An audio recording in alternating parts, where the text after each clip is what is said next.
Hello বন্ধুরা, আমি ভিকাইলাল বং পপটক চ্যানেলে সকলকে স্বাগত জানাই। আগামী 29শে মার্চ রিলিজ হতে চলেছে Godzilla x Kong the new empire মুভিটি। এটি মনস্টারভার্সে 5 নম্বর মুভি হতে চলেছে। এবার অনেকের মনে প্রশ্ন আছে যে এই মনস্টারভার্স আসলে কি। এই ভিডিওটিতে আমি সেটাকে এক্সপ্লেন করব এবং জানাবো এই মনস্টারভার্সে কি কি মুভি ও শো টেক প্লেস করছে এবং প্রত্যেকটির গল্প হালকা করে বলার চেষ্টা করব। এই ভিডিওটিতে মনস্টারভার্স সংক্রান্ত কিছু স্পয়লার থাকবে, তাই সকলের জন্য রইল স্পয়লার ওয়ার্নিং। মনস্টারভার্সের সূচনা হয় তখন যখন আমেরিকার লেজেন্ডারি পিকচার্স জাপানের তোহো কোম্পানি লিমিটেড, যারা অরিজিনাল গডজিলা চরিত্রকে ক্রিয়েট করেছিল, তাদের থেকে আমেরিকান গডজিলা মুভি বানাবার রাইটস কেনে।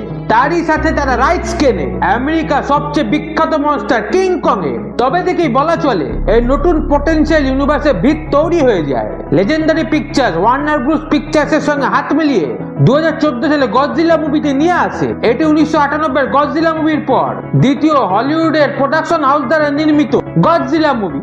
এই মুভির গল্প ছোট করে বলে দেওয়া যাক। এই মুভির গল্প শুরু হয় 1999 সালে জাপানের জেনজিরাতে, যেখানে এক রহস্যময় কারণে সেখানকার নিউক্লিয়ার প্ল্যান্ট ধ্বংস হয়ে যায়। এই দুর্ঘটনায় সেখানে কর্মরত মার্কিন ইঞ্জিনিয়ার জো ব্রোডি তার স্ত্রীকে হারায়। সরকার থেকে ভূমিকম্প বলে ধাপা দিয়ে দেয়। এর ঠিক 15 বছর পর অর্থাৎ 2014-তে জোয়ের ছেলে ফ্রড ইউএস নেভির বোম ডিফিউজার হয়ে যায়, যার আমেরিকার স্ত্রী ও পুত্র সহ একটি সংসার রয়েছে।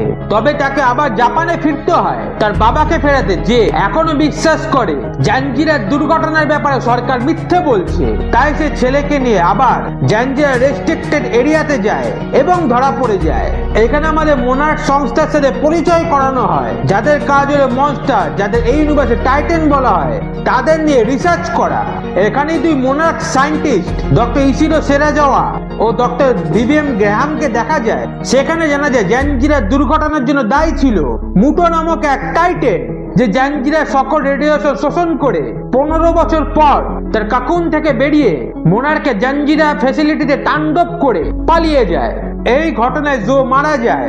ক্রমেই জানা যায় এখানে দুটো মুটো আছে, মেল ও ফিমেল। ফিমেল মুটো হাওয়াইয়ের রাজধানী হনুলুলুতে হামলা করে, যেখানে তার ফাইট হয় গডজিলার সাথে। তবে এই ম্যাচ আর ড্রই থাকে।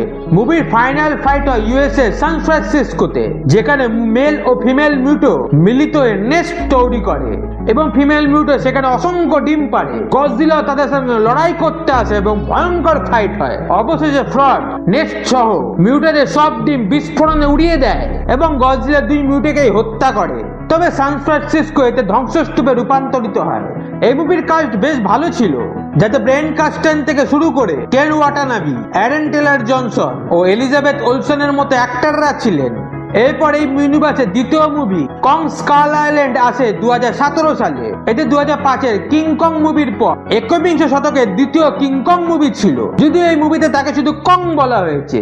মুভির গল্প টেক প্লেস করে 1973 সালে ভিয়েতনাম যুদ্ধের সমাপ্তির সময়। দুই মোনার্ক বিজ্ঞানী বিল র্যান্ডা ও হাউস্টন ব্রুক ইউএস আর্মির কাছে এক কোম্পানি আর্মি ফোর্সের আবেদন করে, কারণ তারা রহস্যময় স্কাল আইল্যান্ডে এক্সপেডিশনে যেতে চায় এবং ন্যাচারাল রিসোর্সের বাহানা ও সোভিয়েত ইউনিয়নের ভয় দেখিয়ে তারা এক কোম্পানি সেনাবাহিনী পেয়ে যায় এবং তারা মিশনের জন্য ex British air service captain James Conrad ও অ্যান্টিওয়ার ফটোগ্রাফার মাসান ওয়েভারকেও হায়ার করে।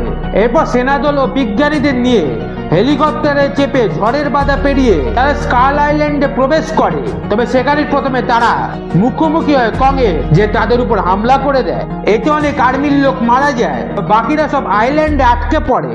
এখানে বলে রাখা ভালো যে এই মুভিতে মুভি হিস্টোরি দ্বিতীয় উচ্চতম কংকে দেখা গেছিল, যার উচ্চতা ছিল 104 ফুট। তবে এই সময় এই কং ছিল বলা ছিল সদ্য 3000, অর্থাৎ পরবর্তী মুভিগুলিতে তার হাইট আরো বাড়তে চলেছিল। যাই হোক, মুভিতে বাকি সার্ভাইভাররা আইল্যান্ড থেকে বেরোবার চেষ্টায় লেগে যায়।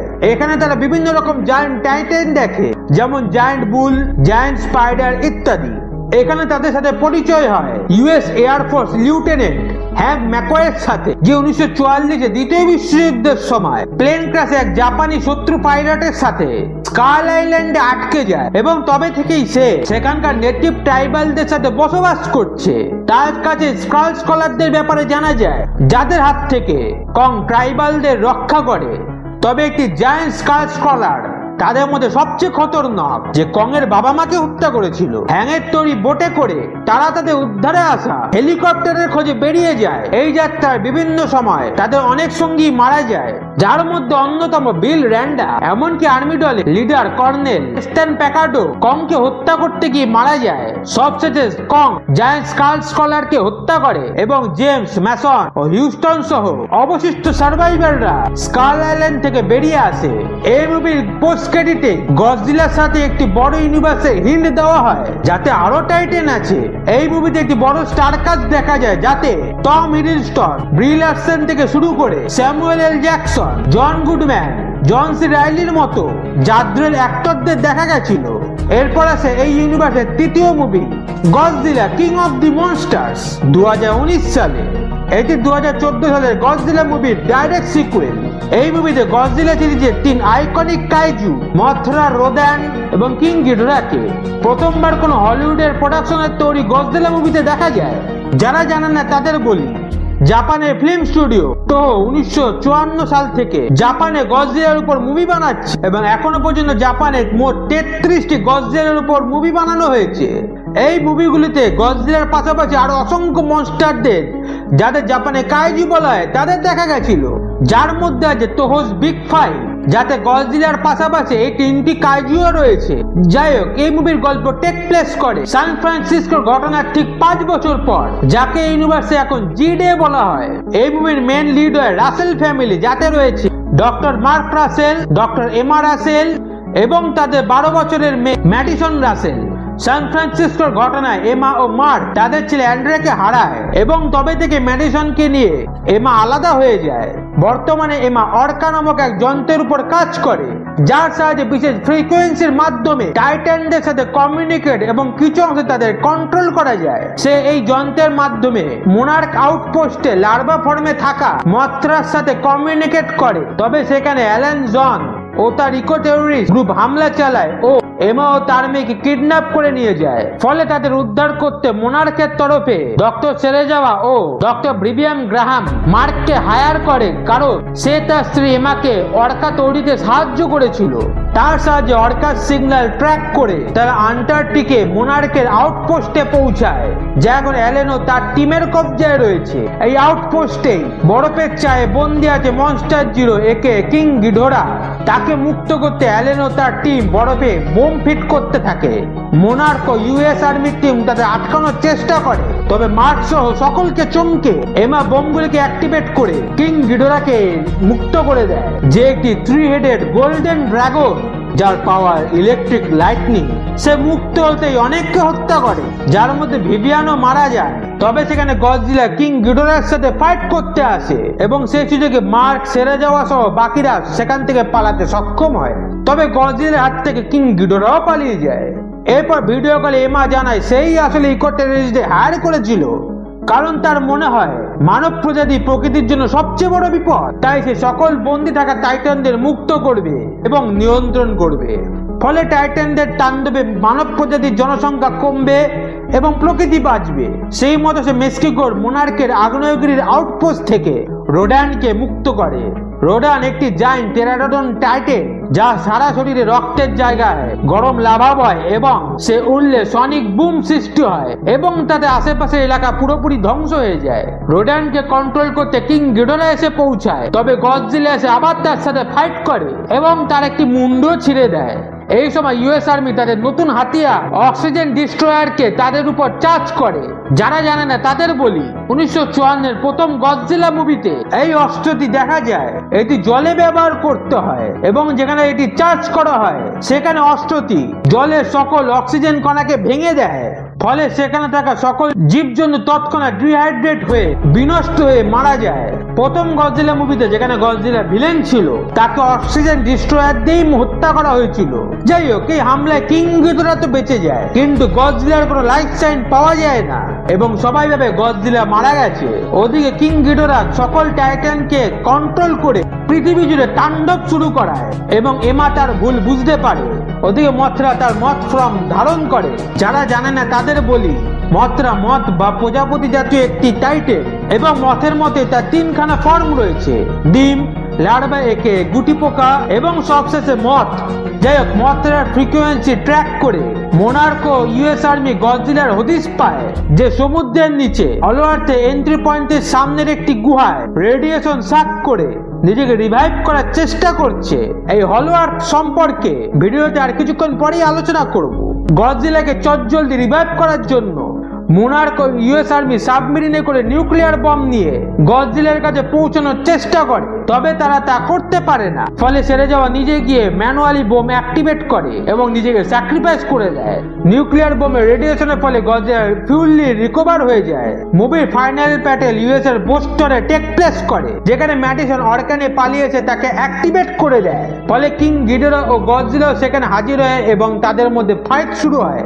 মথরা ও রোদানও বোস্টনে পৌঁছে ফাইট শুরু করে, যাতে মথরা রোদেনকে ঘায়েল করে দেয়। ওদিকে গডজিলা কিং গিডোরার কাছে হাঁটতে থাকে। গডজিলাকে বাঁচাতে গিয়ে কিং গিডোরা লাইটনিং অ্যাটাকে মথরা মারা যায়। তবে চিন্তার কোনো কারণ নেই, কারণ সে মারা যাওয়ার আগে সে অলরেডি একটি ডিম পেড়ে গেছে, যা থেকে নতুন একটি মথরা আসবে। ওদিকে গডজিলা ও তার প্রাক্তন স্বামী ও মেয়েকে বাঁচাতে এমা অর্কার সাহায্যে কিং গিডোরাকে দূরে নিয়ে যাওয়ার চেষ্টা করে এবং তাতে তার প্রাণ চলে যায়। তবে এই সুযোগে মথরার দেওয়া শেষ রেডিয়েশন বুস্ট নিয়ে গডজিলা বার্নিং গডজিলাতে রূপান্তরিত হয়। বলা চলে গডজিলা এক প্রকার ক্রিটিক্যাল রেডিয়েশন পর্যায়ে পৌঁছায়। এই নতুন পাওয়ারে গডজিলা কিং গিডোরাকে পুরোপুরি ধ্বংস করে দেয়। বাকি টাইটানরা বোস্টনে পৌঁছায় এবং সবাই গডজিলাকে তাদের নতুন কিং হিসাবে মেনে নেয়। মুভির পোস্ট ক্রেডিটে দেখা যায় অ্যালেনের হাতে লেগে গেছে কিং গিডোরার একটি মাথা। এই মুভির কাস্ট তো দারুণ ছিল, যাতে মনস্টার বাসে নতুন অ্যাক্টর হিসেবে যোগ দেয় কেলি স্যান্ডলার, ভেরা ফার্মিং, মিলি ববি ব্রাউন ও চার্লস ডেকনের মতো অভিনেতারা। এরপর 2021-এ আসে মনস্টার বাসের 4 নম্বর মুভি গডজিলা ভার্সেস কং। এই মুভির মাধ্যমে 1962-র তোহর তৌরি কিং কং ভার্সেস গডজিলা মুভির পর দ্বিতীয়বার গডজিলা ও কংকে একসাথে সিলভার স্ক্রিনে দেখা গেছিল। এই মুভির গল্প টেক প্লেস করছে 2024-এ, অর্থাৎ Godzilla king of the monster মুভির ঘটনার 5 বছর পর। মুভির শুরুতেই দেখা যায় মোনা স্কাল আইল্যান্ডে কংকে একটি আর্টিফিশিয়াল ডোমে রেখেছে, কারণ একটি বিভৎস জ্বরে আইল্যান্ডে সবকিছু ধ্বংস হয়ে গেছে, যার মধ্যে সেখানকার ট্রাইবাল মানুষেরাও মারা গিয়েছে। এখানে দেখা যায় কং প্রাপ্তবয়স্ক হয়ে বেশ কিছুটা বড় হয়ে গিয়েছে। এই মুভিতে তার হাইট 335 ফিট, যা মুভি হিস্ট্রিতে সবচেয়ে উচ্চতম কং। এখানে জিয়া নামক মুখ ও বদির একটি বাচ্চা মেয়েকে দেখা যায়, যে স্কাল আইল্যান্ডের নেটিভ ট্রাইবাল ইউদের শেষ বংশধর, যে কং এর সাথে একটি বন্ডিং তৈরি করেছে এবং সে সাইন ল্যাঙ্গুয়েজে গডজিলার সাথে কথা বলতে পারে। এখানে দর্শকদের সাথে মোনার্ক বিজ্ঞানী ডক্টর আইলিন অ্যান্ড্রুসের পরিচয় হয়, যে জিয়ার সাথে বন্ড তৈরি করেছে। ওদিকে মুভির ভিলেন হিসেবে দেখা যায় অ্যাপেক্স সাইবারনেটিককে, এক conspiracy theorist radio broadcaster Bernie Hayes অ্যাপেক্সের গতিবিধিতে সন্দেহ প্রকাশ করে এবং তাদের কর্মচারীর ছদ্মবেশে ইউএস এর পেন্সাকলে অ্যাপেক্স আউটপোস্টে প্রবেশ করে তাদের পর্দাফাঁস করতে। তবে তার কিছু করার আগে গডজিলা সেখানে হামলা করে সবকিছু ধ্বংস করে দেয়। তবে বার্নি সেই সুযোগে একটি রহস্যময় যন্ত্র দেখে নেয়। গডজিলার এই রুদ্র রূপ দেখে সবাই চমকে যায়। ডক্টর মার্ক রাসেল, যে এখন মোনার্কের ডেপুটি ডিরেক্টর, সেও ভাবে গডজিলা মানব পদ্ধতির বিরুদ্ধে চলে গিয়েছে। তবে তার মেয়ে ম্যাডিসন তা বিশ্বাস করে না। সেও বার্নির পডকাস্ট শোনে এবং সেও অ্যাপেক্সকে সন্দেহ করে।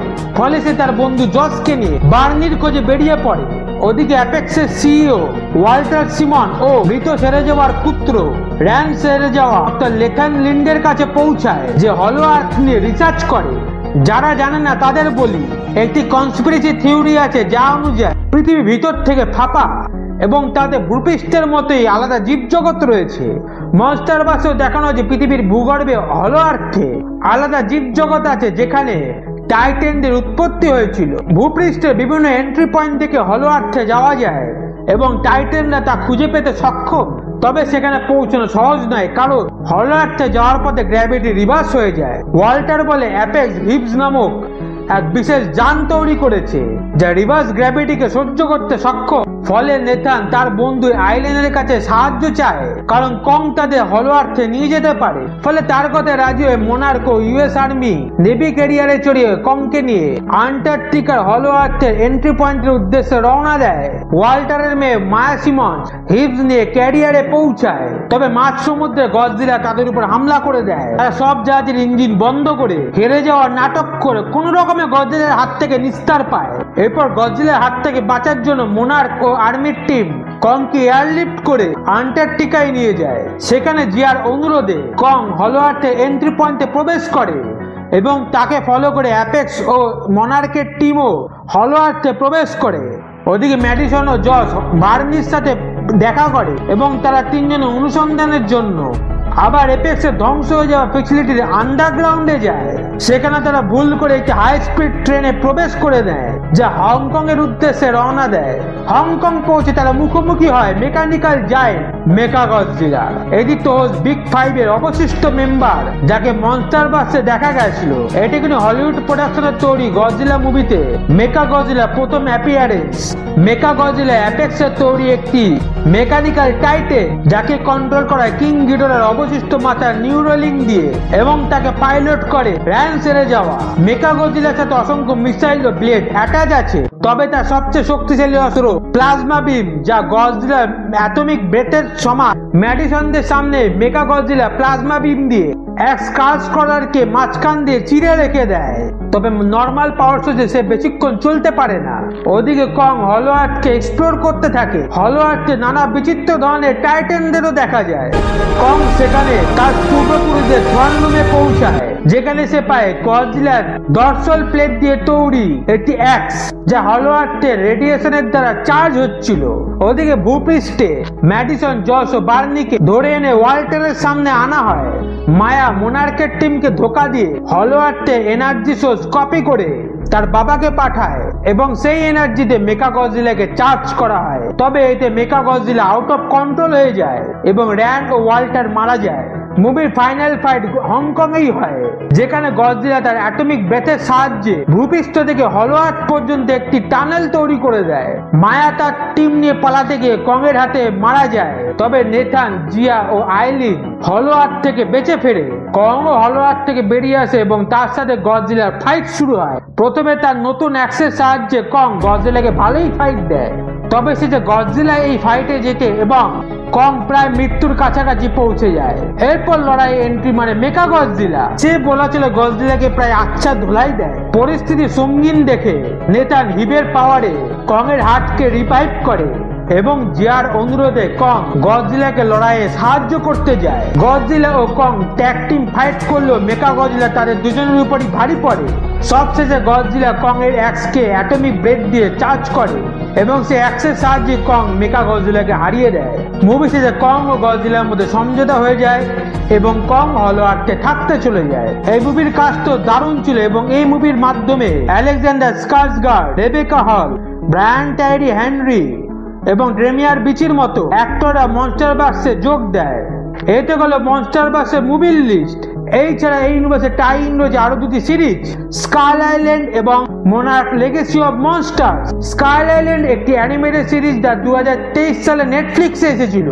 এই মুভির গল্প যদি ছোট করে বলি, এখানে গল্প টেক প্লেস করে 1990 সালে, যখন একদল টাইটান রিসার্চার জাহাজ ডুবির ফলে স্কাইল্যান্ডে এসে আটকে পড়ে। এবার তারা সেখান থেকে বেঁচে ফিরতে পারবে কিনা এই নিয়ে সিরিজের গল্প এগোয়। এই সিরিজে মোট 8টি এপিসোড আছে, যা প্রত্যেকটি রানিং লেন 20 থেকে 26 মিনিটের মধ্যে। আমার পার্সোনালি এই সিরিজটা খুব একটা ভালো লাগে, তবে এখানে কং এর অ্যানিমেটেড ডিজাইন খুব ভালো ছিল, যার হাইট এই সিরিজে ছিল 200 ফিট।